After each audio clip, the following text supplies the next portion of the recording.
Hello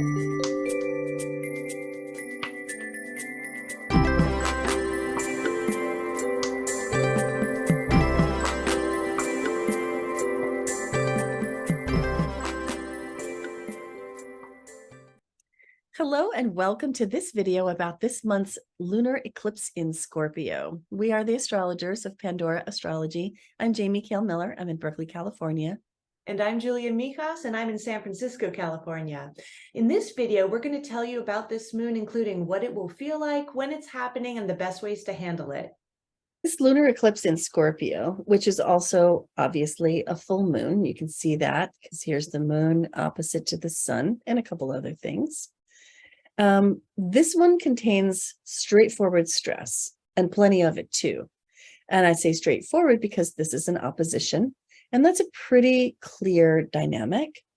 This is a moon that forces us to accept the vulnerability that comes with being human.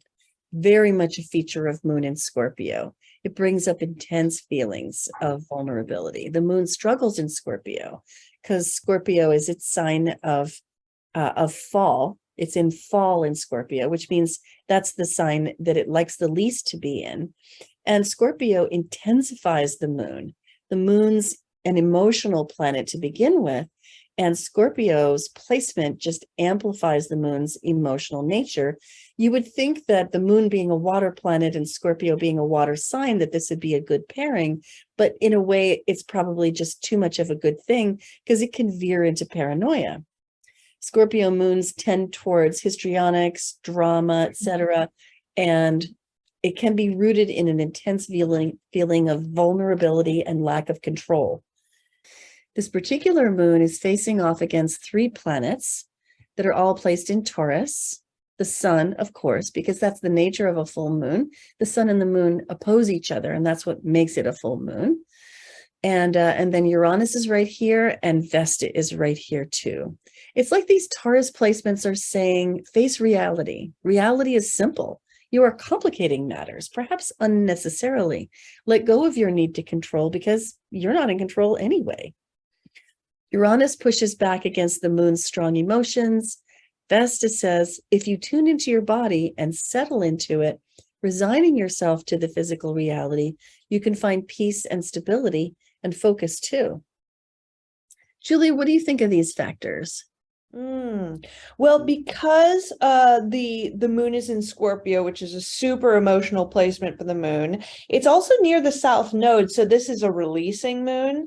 It kind of says to me, or eclipse more poignantly, it kind of says to me that, you know, you got to release your emotions a little bit, your intensity and your drama and your turmoil, so that you can focus better with that opposition to Vesta. You know, that maybe that this, all of your sort of emotionalism right now, whatever might erupt, maybe a little paranoia, maybe a little jealousy, maybe just a lot of moodiness where you're just sitting there, and, you know, Scorpio moons are like the best broody moons you can come up with. But I think it's about, you gotta kind of let that go so that you can kind of move on to helping whatever you need to focus, to get more grounded in your body, to maintain stability in your relationships. These are all Taurus activities and things.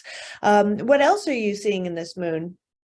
Well, you know, it is an eclipse, and I think it's important for me to say that a lunar eclipse is an emotional experience. And eclipses in general, they show us our shadow, but lunar eclipses show us our shadow through how we feel.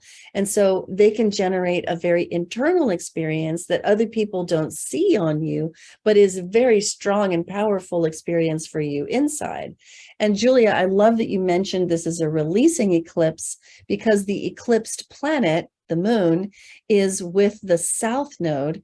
And so there's something here about maybe digging into the past, releasing something from the past. So this can have ripples into the past that can release old stuff and leave you more freed up to step into the future. That can feel pretty nice. And I'm also thinking about the partnership nature of a full moon and how it does tend to polarize, and that people might identify with one pole or the other.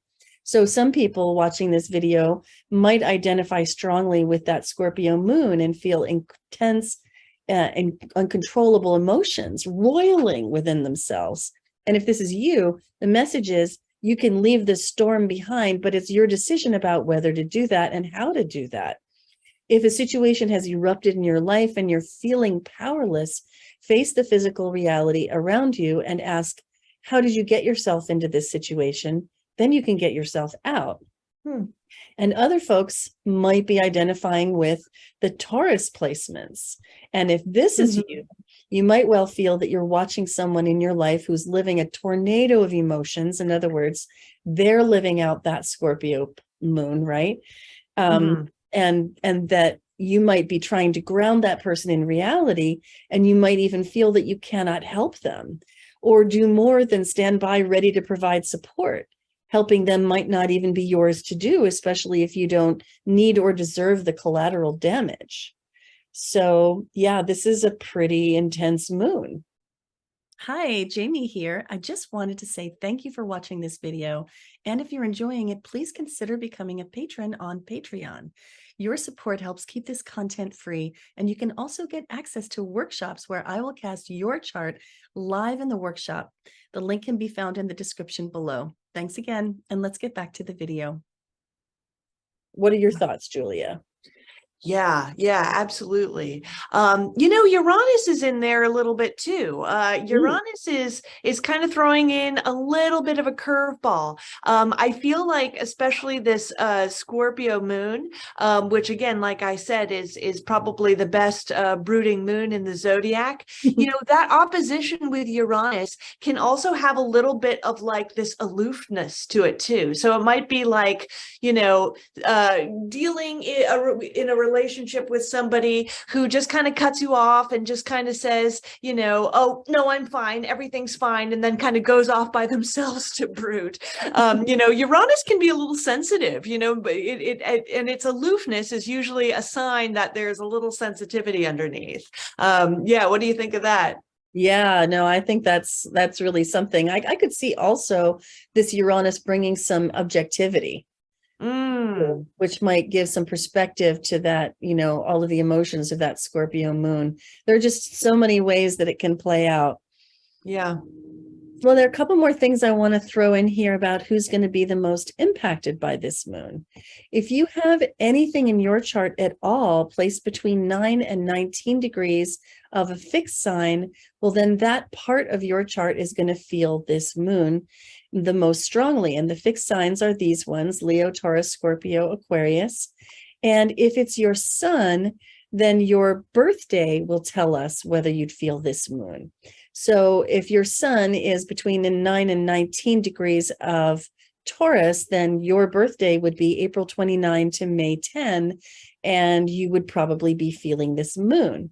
This moon could also strongly affect Leos born August 1 to 12, Scorpios born November 1 to 12, and Aquarius is born January 29 to February 8 as well.